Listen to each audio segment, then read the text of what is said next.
Dickson ni mwalimu lakini pia ni kocha wa mchezo wa netball na ni mhamasishaji wa mchezo wa netball kwa mkoa wa Tanga, lakini pia ni mdau wa michezo mingine, lakini specifically ni mwalimu wa netball. Tungependa kujua maendeleo ya mchezo wa netball mkoani Tanga kwa ujumla yakoje?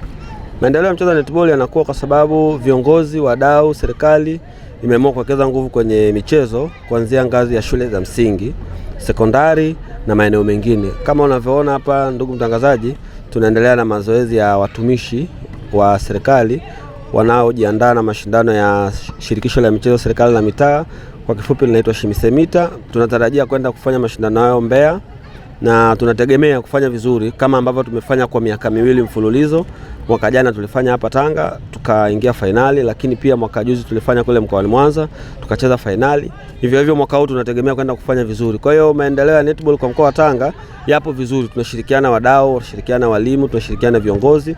Kuanzia ngazi za shule za msingi tunahakikisha netball inachezwa, sekondari lengo ni kupata wachezaji ambao watasaidia kwenye mataasisi ya serikali, watasaidia kwenye mawizara, watakaosaidia kwenye maeneo tofauti, lakini pia hata kwenye timu za taifa. Kama tunavyoona muda mfupi uliopita iliitwa timu ya taifa. Tunashukuru Tanga tuna uwakilishi wa wachezaji wawili.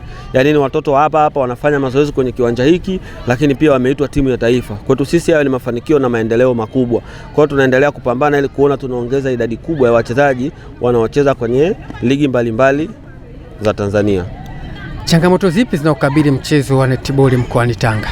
Nadhani changamoto kubwa iliyokuwepo ni mwanzo ilikuwa ni masuala ya syllabus, namna ya ufundishaji, mambo mengine yalikuwa kama yamechanganyika. Lakini kwa mkoa wa Tanga kikubwa tunakabiliwa na uhaba wa walimu, tunakabiliwa na uhaba wa vifaa.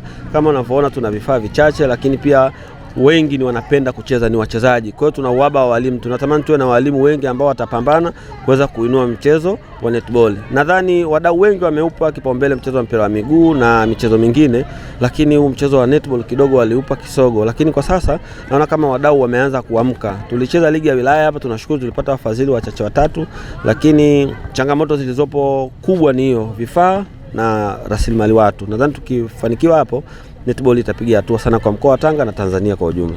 Nini kifanyike sasa? Nadhani kuanzia chama cha netball chenyewe cha Tanzania kushirikiana na viongozi, maafisa michezo na serikali wawekeze nguvu kwenye kuanzisha kozi mbalimbali.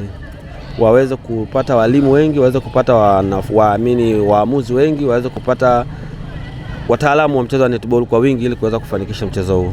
Wewe ni kocha wa mchezo wa netball pamoja na makocha wengine wa mchezo huu hapa Tanga, mmejipanga vipi kwa kwamba mchezo huu unapata mafanikio makubwa zaidi? Nadhani tutahakikisha kwamba tunawekeza nguvu yetu kwa kufundisha kuendana na soko la netball lilivyo, sababu sasa hivi Tanzania kuna makocha wengi na wenye ujuzi, na sisi tunaendelea kupambana. Kila inapotokea course tunaenda kusoma, tupate knowledge kubwa ya mchezo wa netball, tuzijue sheria na tuweze kuwa transform wachezaji wetu kutoka kiwango kimoja kwenda kiwango kingine. Neno lako la mwisho kwa wadau wa michezo kuhusiana na mchezo huu? Nadhani tushikamane. Netball ni mchezo ambao kwa sasa umekuwa unatoa sana nafasi ya ajira.